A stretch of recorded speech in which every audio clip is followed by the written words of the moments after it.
सीढ़ियां उन्हें मुबारक हो जिन्हें छत तक जाना है। मेरी मंजिल तो आसमां है, रास्ता मुझे स्वयं बनाना है। ये यात्रा है अहम से अरहम की, राग से विराग की, फेक से रियल की, विलास से विरति की। ये यात्रा है दीक्षा नहाटा के दीक्षा की। 2 मई 2000 को जन्मी नाहटा कुल की लाडे सर। सबसे अचंभे की बात, दादा ने पहले ही नाम दीक्षा रख दिया। ऐसा क्यों हुआ? चारों जन्म हुआ, दादोजी पंडित जी के पास गया। पंडित जी बोला यह विद्वान बनेगी और दीक्षा लेगी। दादोजी दीक्षा नाम करा दिया। बचपन से देखा मेरी बहना में कुछ तो खास था। होठों पर मुस्कान मृदुल, आंखों में भव्य प्रकाश था। दादी का करथाम भवन में दर्शन करने जाती थी। नैसर्गिक वैराग्य बीज में सिंचन पल पल पाती थी। बचपन से ही स्वामी शारदा प्रज्ञा जी का दीक्षा का सुसंयोग मिला। उन्होंने दीक्षा में वैराग्य के बीज बोए और कंठस्थ ज्ञान भी कराया। साथ ही इसकी प्रतिभा का सिंचन किया। 7 वर्ष की उम्र में ही इसने 25 बोल भक्तांबर प्रतिक्रमण सीख लिया था। आगे भी उनसे सीखती रही। स्कूल में स्टार्टिंग से ही हर चीज में best in academics, best in drawing, best in behaviour. Teachers भी बहुत स्नेह करते थे। When I meet her, Diksha was in class 1.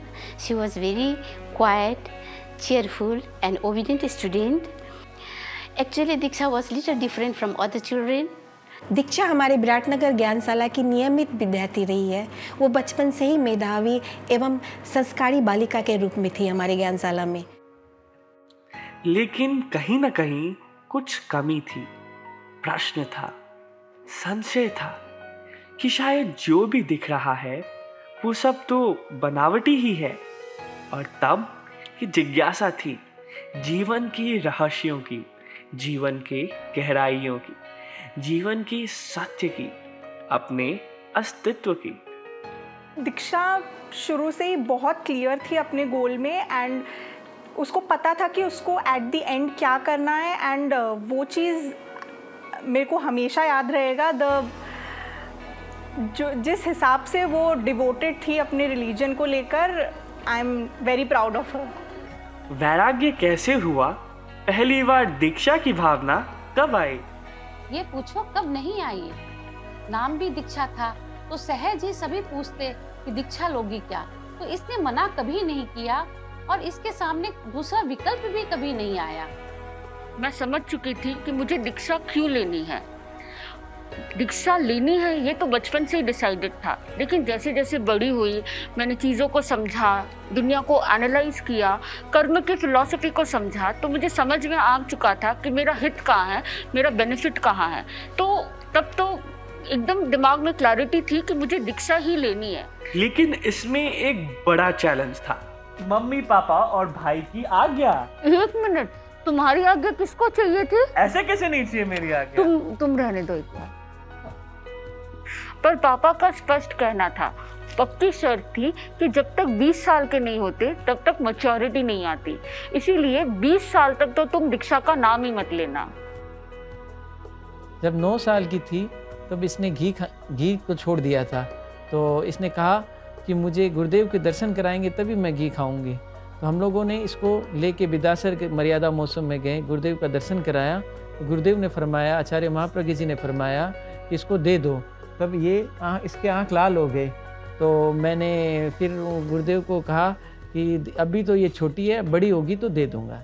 इसके बाद जब जब साधु साधियों का विराटनगर में पादार्पण होता, तब तब दर्शन, सेवा और सीखने का क्रम बना रहता। अब 2014 में 10th पास आउट करने के बाद मुझे एक ऑप्शन चुनना था। ये तो क्लियर था कि 20 इयर्स की नहीं हूँ तब तक पापा से दीक्षा की आज्ञा नहीं मिलने वाली है। तो मेरे मन में विचार आया कि ये टाइम को वेस्ट क्यों किया जाए, कुछ अच्छा किया जाए। एम्स दिल्ली का डॉक्टर बनना है मुझे, और उसके बाद फिर दीक्षा ले लूँगी। एम्स दिल्ली से पास आउट होने के बाद भी लेनी तो मुझे दीक्षा ही थी। तो सारी प्रिपरेशन चालू होने लगी। 10th में बहुत अच्छे मार्क्स आए थे, तो स्कॉलरशिप में कोटा में एडमिशन हो गया था, टिकट्स बुक हो चुके थे, बैग्स पैक हो चुकी थी, और मैं नाना नानी से मिलने अररिया चली गई। अररिया से वापस आई तो मम्मी ने कहा कि कोटा नहीं जाना है। कोटा जाना हुआ ही नहीं। अल्केमिस्ट में एक कोट आता है, when you really want something the universe conspires to help you get that in your favour. मेरे साथ भी वैसे ही हुआ। मुझे लेनी दीक्षा ही थी, तो मैं कोटा जाके क्या करती। इसीलिए यूनिवर्स ने अपने आप मेरे लिए रास्ता बना दिया और मैं विराटनगर ही रुक गई। जीवन का क्रम चलता रहा। संसार और अंतर्मन में वैराग्य की भावना, दोनों नावों में पैर थे। जीवन की नौका आगे बढ़ रही थी। फिर 2015 में जब गुरुदेव का विराटनगर में पदार्पण हुआ, तब एक विशेष आलम्बन मिला। साध्वी प्रमुखा जी का घर में चातुर्मासिक प्रवास। गुरुदेव की इस असीम कृपा पर हम बहुत खुश थे। तब जब साध्वी प्रमुखा श्री जी का पदार्पण हुआ तो मेरे मन में ये बात आई कि जब मुझे दीक्षा ही लेनी है तो मैं डॉक्टर बनूंगी, तब तक वेट क्यों करूं, क्यों ना मैं वो जल्दी वो काम कर लूं। स्कूल जाती थी तो स्कूल में भी मन नहीं लगता था, मन इधर ही रहता था, क्योंकि घर में महाराज पधारे हुए, मैं वहाँ जाऊँ, वहाँ सीखूँ, जल्दी से जल्दी दीक्षा कैसे लूँ, जल्दी से जल्दी मैं अपने मार्ग में आगे कैसे बढ़ूँ, यही दिमाग चलता रहता था। लेकिन हिम्मत नहीं थी मम्मी पापा को ये बात बोलने की, क्योंकि पापा की शर्त थी। लेकिन कहते हैं ना, जहाँ चाह होती है वहाँ राह अपने आप बन जाती है। मेरे साथ भी वैसा ही हुआ। हमारा क्रम था कि हम रोज सुबह बड़े महाराज के दर्शन करने जाते थे, मैं, मम्मी और पापा। तो हमेशा की तरह उस दिन भी हम गए बड़े महाराज के दर्शन करने, और वहाँ साध्वी श्री जी थे। उन्होंने कहा, दीक्षा आज तो थारो आधो काम बड़ा महाराज कर दियो। मैं मन में सोचने लगी, मेरा कौन सा काम साध्वी प्रमुखा श्री जी करेंगे, और दीक्षा की बात तो मैंने कभी कही ही नहीं थी। लेकिन कहते हैं ना, जो महापुरुष होते हैं वो अंतर्यामी होते हैं, वो हमारे मन की बात पता नहीं कैसे समझ जाते हैं। मेरे साथ भी वैसा ही हुआ। अंदर गई, साध्वी प्रमुखा श्री जी के दर्शन की, तो उनके मन में एक अलग ही मुस्कान थी उस दिन। वहाँ एक साध्वी श्री जी जो उनके उपासना में थे, उन्होंने मुझे उस दिन सुबह की घटना बताई। जब साध्वी प्रमुखा श्री जी उस दिन सुबह आचार्य प्रवर के दर्शन करने गए थे, तब आचार्य प्रवर ने उन्हें फरमाया था कि विराटनगर से एक वैरागी तैयार करो। तब साध्वी प्रमुखा श्री जी ने फरमाया कि महाराज सयातर री बेटी तैयार है, लेकिन मेरी मार है मोह घणो है। बस ये एक लाइन, ये एक इंसिडेंट मेरे लाइफ को चेंज करने वाला बन गया। उस दिन से सभी साध्वियाँ, साध्वी प्रमुखा श्री जी, मुख्य नियोजिका जी, साध्वी वर्या जी, संबुद्धेशा जी, और सभी साध्वियाँ एक ही मिशन में लग गए थे, मेरे मम्मी पापा को मनाने। सूर्योदय के समय हम प्रमुखा श्री जी के साथ जब गुरुदेव के दर्शन करने गए दीक्षा को संस्था प्रवेश की आज्ञा के लिए, तब प्रमुखा श्री जी ने फरमाया कि गुरुदेव हमारे सयातर की बेटी है तैयार है, तो लेकिन इरी माँ ने मोह घणो। तो गुरुदेव ने फरमाया, कोई बात को नहीं, माँ ने भी सागा ले लो। अनुमति मिलने पर कैसा फील हुआ? बहुत अच्छा लगा। मैं फाइनली वो जगह जाने वाली थी जहाँ मैं बिलोंग करती हूँ। मैं वो करने वाली थी जो मैं हमेशा से करना चाहती थी। मैं वो जिंदगी जीने वाली थी जो मैं हमेशा जीना चाहती थी। 24 जैन 2016 को हुआ संस्था में फाइनली प्रवेश। इच्छा की दृढ़ता के आगे, परिजन की ममता हारी, गुरुवर की शुभ दृष्टि पाकर नाना नानी आभारी। सोचने से कहाँ मिलता है तमन्नाओं का शहर, चलना भी जरूरी है मंजिल को पाने के लिए। 6.5 वर्षों तक पारमार्थिक शिक्षण संस्था में अपने आप को और परिपक्व बनाया, साधना और शिक्षा की गहराइयों में प्रवेश किया। साथ ही BA और MA का अध्ययन भी किया।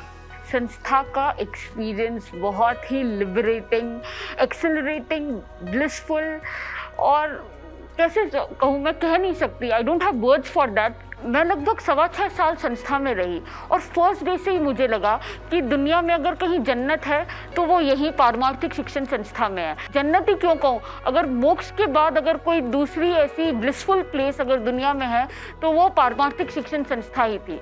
वहाँ जाते ही मुझे लगा कि पता नहीं मैं कहाँ आ गई, मैं बहुत खुल गई थी।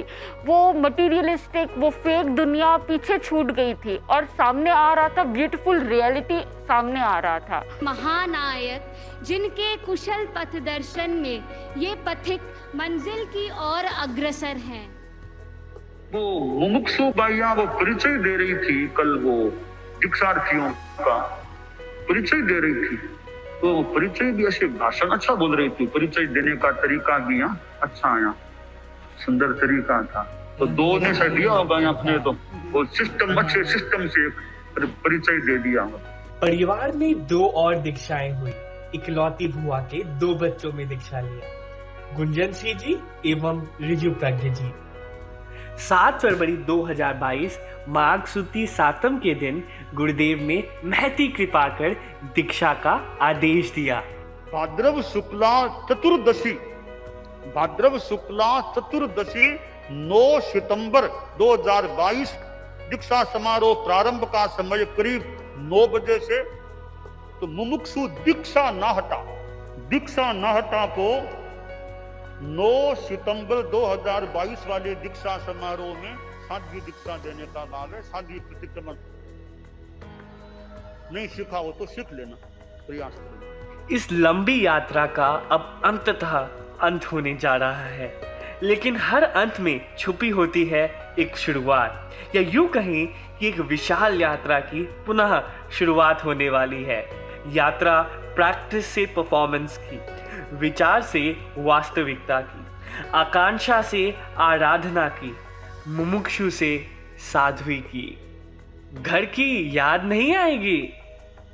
घर की याद अब तो पूरा विश्व ही मेरा घर है। आचार्य महाप्रज्ञ जी ने शमन महावीर में बहुत सुंदर लिखा है, स्वतंत्रता का अन्वेषी घर की सीमा को तोड़ अखंड भूमि और अखंड आकाश को अपना घर बना लेता है। मैं भी स्वतंत्रता की वही अन्वेषी हूँ। अब मात्र नेपाल, मात्र विराटनगर मेरो घर हो ही ना, संपूर्ण विश्व मेरो घर हो, संपूर्ण जन मेरा आमा बुआ भाई हुन। हमारे नाहटा कुल की लाडली बेटी की दीक्षा पर आप सब 9 सितंबर को छापर में पधारकर आशीर्वाद प्रदान करें।